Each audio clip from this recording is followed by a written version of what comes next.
करने के लिए आपको कौन सा कोर्स करना पड़ता है, उन कोर्सों में एडमिशन कैसे मिलता है, उनकी फीस क्या होती है, और सबसे इम्पोर्टेंट चीज़ आता है कि मर्चेंट नेवी में कौन कौन से डिपार्टमेंट होते हैं और उस डिपार्टमेंट में अगर आप जॉब के लिए अप्लाई करना चाहते हैं तो कैसे आप अप्लाई कर सकते हैं और उन्हें कितनी सैलरी वगैरह मिलती है। ये सारी इन्फॉर्मेशन आज के इस वीडियो में देने वाले हैं, तो वीडियो में तक बने रहिए। वीडियो को स्टार्ट करते हैं।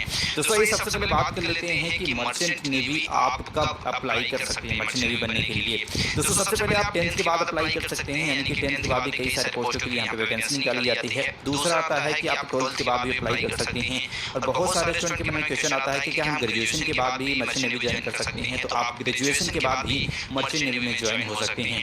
अब आइए सबसे जो इम्पोर्टेंट चीज आता है, जो आपके मन में कई सारे लोगों के मन में क्वेश्चन रहता है, कई सारे लोगों के मन में डाउट रहता है कि मर्चेंट नेवी और इंडियन नेवी में क्या डिफरेंस होता है। दोस्तों मर्चेंट नेवी की बात करते हैं तो ये इंपोर्ट या फिर एक्सपोर्ट करने की एक प्राइवेट कंपनियां होती हैं। दोस्तों एक देश से दूसरे देश में अगर कोई व्यापार करना है, वहां से ट्रांसपोर्टेशन करना है, कई सारी चीजों को लाना हो गया या फिर लेके जाना हो गया, तो वो सारी चीजें करने के लिए मर्चेंट नेवी की जरूरत पड़ती है। और उसमें कई सारे पोस्टें होती हैं, वहाँ पे कैप्टन होता है शिप को चलाने के लिए, वहाँ पे इंजन को देखने के लिए, वहाँ पे टेक डिपार्टमेंट को देखने के लिए, गैलरी डिपार्टमेंट को देखने के लिए कई सारे लोगों की जरूरत पड़ती है। और उस जॉब के लिए वहाँ पे कई सारे लोगों को हायर किया जाता है, और ये होते हैं आपकी मर्चेंट नेवी। इंडियन नेवी की बात करते हैं तो ये सिक्योरिटी पर्पज के लिए काम करती है। भारत के तटीय सीमाओं से भारत की सुरक्षा करने के लिए इंडियन नेवी की स्थापना की गई है। तो आई होप इन दोनों के बारे में जो डिफरेंस, बेसिक डिफरेंस है, आप समझ जाओगे। और जो इंडियन नेवी होती है वो गवर्नमेंट जॉब होती है, वहीं मर्चेंट नेवी की बात करते हैं तो एक कंप्लीटली प्राइवेट कंपनियों द्वारा यहाँ पे आपको हायर किया जाता है मर्चेंट नेवी को। अब आइए बात कर लेते हैं जो मोस्ट इंपॉर्टेंट आता है कि जो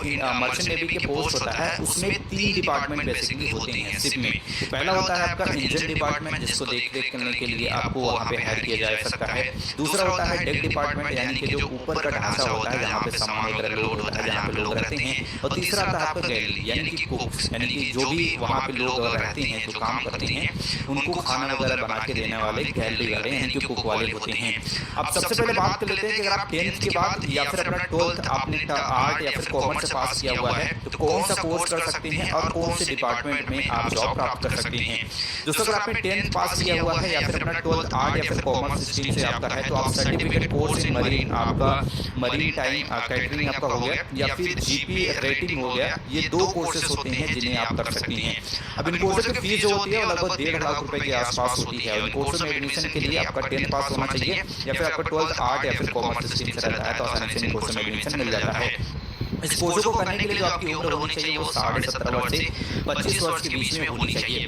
अब इसके कोर्स को करने के बाद आप गैलरी डिपार्टमेंट, यानी कि कुक का जो जॉब होता है, यानी कि वहाँ पे खाना वगैरह जो बनाते हैं, वो सारी जॉब्स जो होती है गैलरी डिपार्टमेंट की, वो जॉब आप प्राप्त कर सकते हैं। अब दूसरा आता है कि 12th के बाद आप अप्लाई करना चाहते हैं तो 12th में आपका फिजिक्स, केमिस्ट्री, मैथ सब्जेक्ट होना यहाँ पे कंपल्सरी होता है, और कम से कम 60% मार्क भी यहाँ पे होना चाहिए।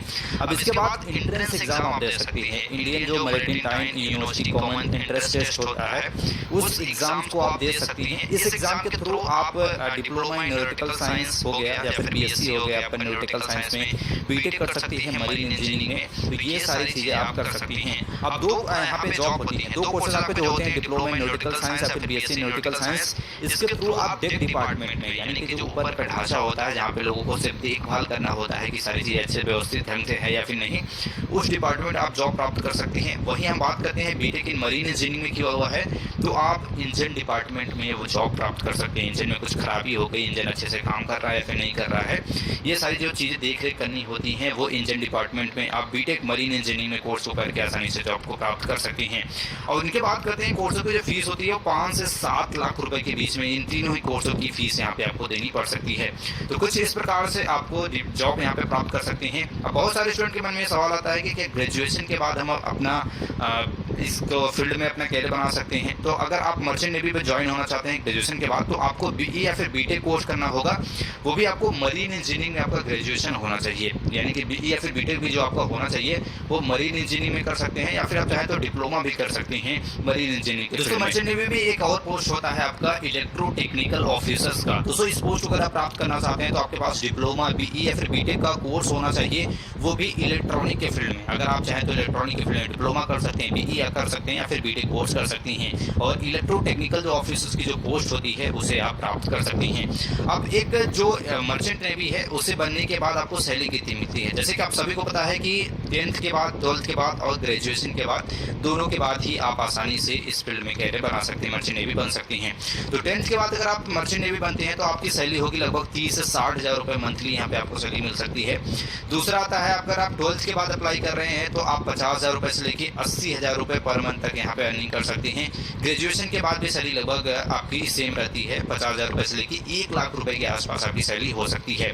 वही बात करते हैं आपके, अगर आप एक शिप के कैप्टन बन जाते हैं तो 5 से 10 लाख रुपए पर मंथ तक यहाँ पे सैलरी भी आपको यहाँ पे मिल सकती है। तो अलग अलग पोस्ट पे मर्चेंट नेवी के अलग अलग सैलरी यहाँ पे आपको प्रोवाइड की जाती है।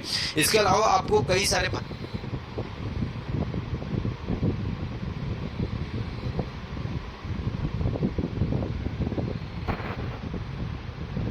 वगैरह भी आपको प्रोवाइड किए जाते हैं, आपके खाने का, रहने का, आपका कपड़ा हो गया, और भी बेसिक फैसिलिटीज जो आपको वहाँ पे जरूरत पड़ती है, वो सारी फैसिलिटीज कंपनी द्वारा ही प्रोवाइड की जाती है। आप कंपनी में जो आपको हायर करती है वो बेसिकली हायर करती है